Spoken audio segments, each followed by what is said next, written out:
সুপ্রিয় বন্ধুরা, বিবিসি বাংলা ৩ ঘণ্টা আগে তাদের নিউজ পোর্টালে একটি সংবাদ প্রকাশ করেছে।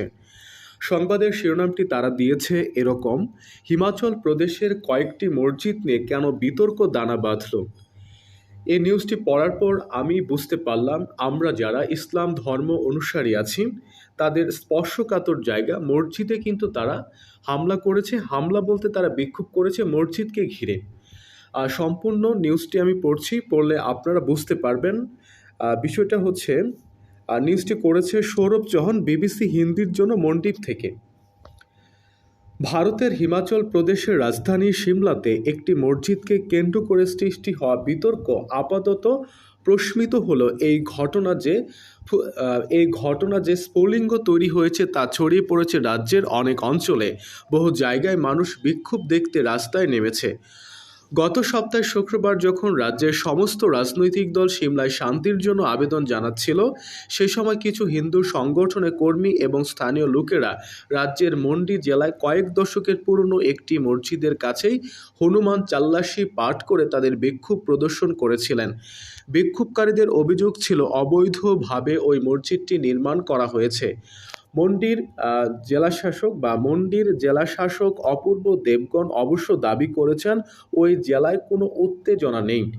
যদিও শনিবার সিমলা জেলার রামপুর, সুন্নি, সিমলা জেলার শহর ও কুর্নুল জেলা সদর প্রায় একই রকম ছবি দেখা গিয়েছে।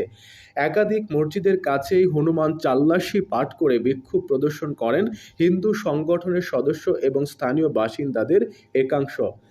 মন্ডিতে এই ঘটনা গত শুক্রবার অর্থাৎ 13 সেপ্টেম্বর ঘটেছে। এই এলাকার বাসিন্দাদের সঙ্গে হিন্দু সংগঠনের কিছু সদস্য মন্ডির জেলা রোড স্থিত মসজিদের সামনে জড়ো হন।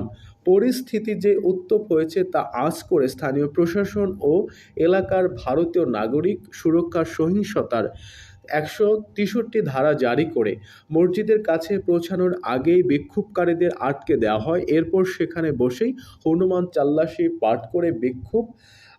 পাঠ করে বিক্ষোভ দেখাতে শুরু করেন বিক্ষোভকারীরা। দেখেন অবস্থাটা যে ভারতের হিমাচল প্রদেশের রাজধানী সিমলাতে একটি মসজিদকে কেন্দ্র করে হিন্দু ধর্মাবলম্বী ভাইয়েরা যে ধরনের উত্তেজনা ছড়িয়েছে, এটা আসলে আমাদের জন্য অত্যন্ত দুঃখজনক। এটা আসলে কোনোভাবে আমি একজন মুসলিম হিসেবে সেটা মেনে নিতে পারছি না।